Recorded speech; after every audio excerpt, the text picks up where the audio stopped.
सबसे पहले आप अपनी स्क्रीन के इस तरफ आ रहा है ये ट्वीट देखिए, जिसमें वकार यूनुस ने कुछ आंकड़े लिखे हैं। एक बार मैं पढ़ भी देखता हूँ। 90s का लोंडा, 191 test, 618 ODIs, 1705 wickets, 8594 run, 5 wicket 66 बार, 10 विकेट 10 बार, हैशटैग नॉट बैड, और उसमें उन्होंने टैग किया है वसीम अकरम को, और साथ ही साथ लिखा है गुड ओल्ड डेज। अब आप सोच रहे होंगे कि इस ट्वीट में वकार यूनुस को इतने सारे आंकड़े और फिर 90s का लोंडा लिखने की ज़रूरत क्यों पड़ी। तो इस सारी भसड़ की शुरुआत जो हुई थी वो एक टीवी शो में हुई थी, जहां पर मोहम्मद हफीज़, जिनको प्रोफेसर भी कहा जाता था, वो बैठे हुए थे, सना मीर थी, साथ में शोएब अख्तर भी बैठे हुए थे। शोएब अख्तर यानी 90s की जो पाकिस्तान की साइड थी उसके एक मजबूत स्तंभ, जबकि हफीज़ ने 2003-04 के आसपास अपना डेब्यू किया था, यानी वो 2000 वाली पीढ़ी के क्रिकेटर हैं।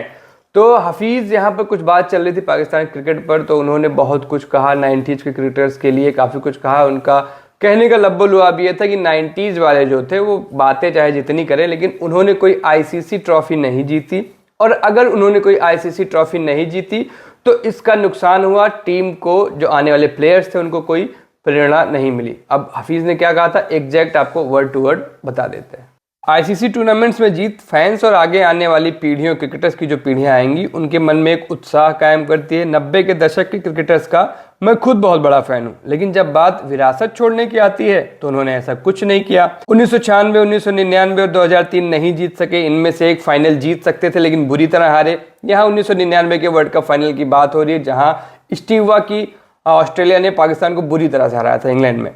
एक खिलाड़ी और एक स्टार के तौर पर वे मेगा सुपरस्टार थे, लेकिन आईसीसी इवेंट को जीतकर हम लोगों को प्रेरित नहीं कर सके। इसके बाद एक और मुश्किल दौर आया जिससे हमें गुजरना पड़ा। फिर हम साल 2007 के T20 विश्व कप के फाइनल में हारे।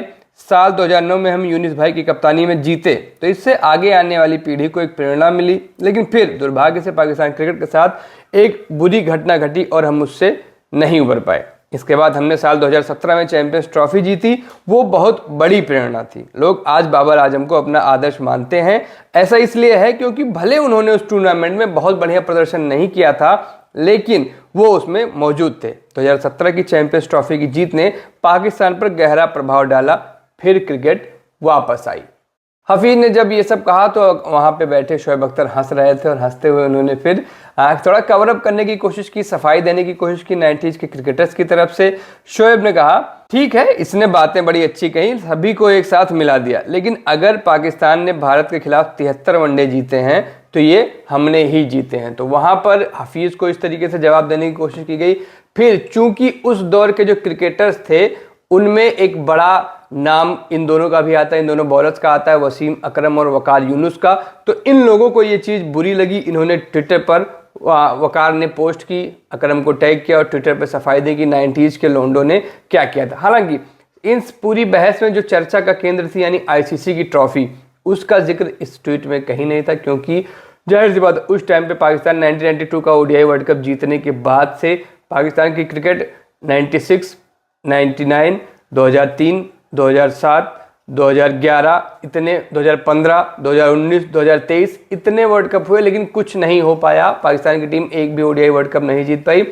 जीतना छोड़िए, मुझे लगता है कि कायदे का प्रदर्शन भी नहीं हो पाया। इनका डिक्लाइन लगातार चलता आ रहा था, जिसकी बात उन्होंने करी, हफीज़ ने करी, और इसका जवाब कुछ इस तरह से ट्विटर पर आया। इस पूरे मामले पर आप क्या सोचते हैं कि 90s वालों ने बड़ा अच्छा किया था और 2000 वालों ने खराब किया पाकिस्तान क्रिकेट को? तो आप बिल्कुल कमेंट में बताइएगा अपनी राय। मेरा नाम सूरज है, आप स्पोर्ट्स टापू देख रहे थे।